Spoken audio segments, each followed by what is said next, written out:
So this here popped up on Reddit just today. It's from this person called Depth Delusion.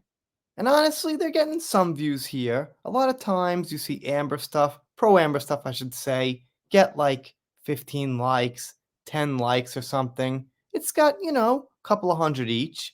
It's about, you guessed it, who trolled Amber.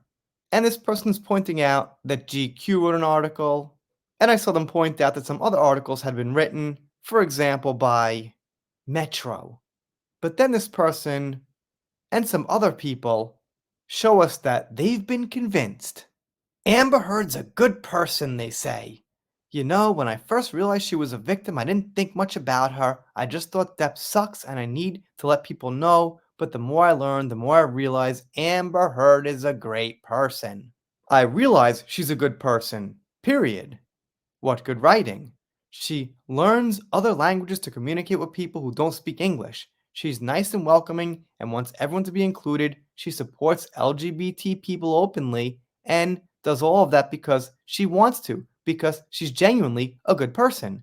Here's why Amber supports the LGBTQ community.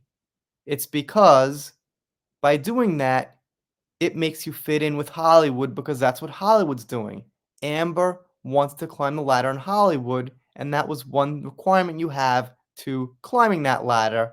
You don't have to. Not every Hollywood actor does across the board, but many of them do, not because they're genuine, because, well, like I said, it's looked good upon in Hollywood.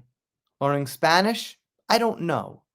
I started learning Japanese when I was in college. I studied for 6 years straight, came here, and kept studying for decades. Why? Because I had an interest. I don't think you learn a language to help someone else. That could be part of the learning and what you do with your skill, but without the interest, you can't really do it. It's too much. But what do I know? That's just my opinion. I'm sure this person has more experience in speaking foreign languages than I do, but probably not. Okay, let's keep going. Is she perfect? No, but who is? I'm certainly not perfect, but overall, she's a good person, and I hope she's living happy and healthy wherever she is, and I hope she knows that we support her. That's the she's not perfect argument. That's right, no one's perfect. So, that doesn't mean anything. And by the way, some people are more perfect than others. And this person answers with a very long answer here. Yep, same. I started out in they must be horrible to each other camp to wow, JD's obviously the one abuser here to Amber seems like a genuinely good person who has the entire world set against her. I mean, I know it kind of feels like that sometimes, and I get that. But the reason is there's not too much on her side as far as proving what she's saying. And the stuff about Johnny ends up being not really related directly to what they're trying to prove. For example, the ED smear. Woo! The drug use, obviously, not directly connected. No, that was just a sidestep. It's honestly tragic though. I was bullied a lot as a teen. People told me absolutely horrible things that made me feel bad for existing to the point where I was ready to end my life. I can't imagine what it does to a person to not only be the victim of abuse, but be ridiculed for your tears and being made out to be some diabolical bitch on international TV. Well, when those tears are genuine, no one ridicules anyone. They just did not come off genuine, and it's too serious a situation to be like, "Oh, don't make fun of her tears. She's crying. Oh, her feelings." Someone lost their career and multi-millions of dollars over it. So it's not like I'm gonna sit there and play all soft like, "Oh no, she's crying on the stand." Once again, thinking with feelings, not facts over there in the Amber camp. She's so incredibly strong to have gotten through that period intact and actually come out on the other side with some happiness. Right. So it's not because it didn't happen, it's because it happened and she must have been strong. They got to make it make sense.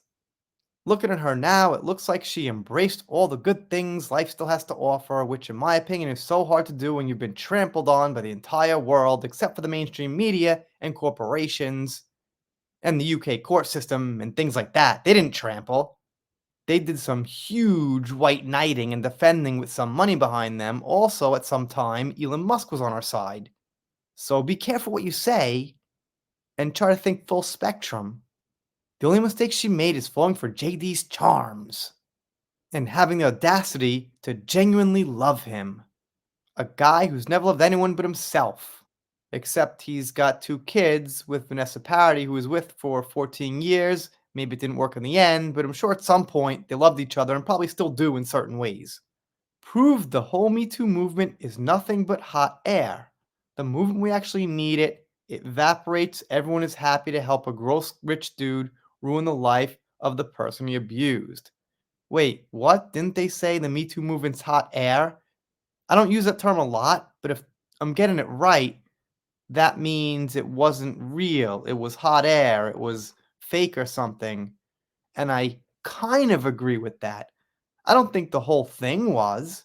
There's a place for standing up for women who are abused, absolutely, but real women. I like to say nurses, teachers, shop owners, real women, not these celebrities who blame other celebrities for things they can't prove. That's not what helping abuse victims is about. That's taking advantage of the movement, like we saw. And as you can see, they go on and on and on with their diarrhea mouth opinions about Amber with nothing to back it up, really. They mention facts about her, but they give their opinion on those facts, such as their opinion on why she learned Spanish. And it stems from their own experiences. I was bullied too, so that means she must have. Okay, more feelings instead of facts. And as you can see, more pretty long comments here on Reddit. So I was thinking perhaps this podcast made some people think and get on her side. However, I can't prove this, but it seems like the tone of the people writing here are younger, and I might guess probably women. Anyway, let me know what you think down below. This here I found today. It's March 2nd, 2024, and everything's a couple hours old on it, so it's pretty new. If you're not subscribed here, consider it. If you don't, I'll be sad, but I'll get over it. Done here for now. See you next time.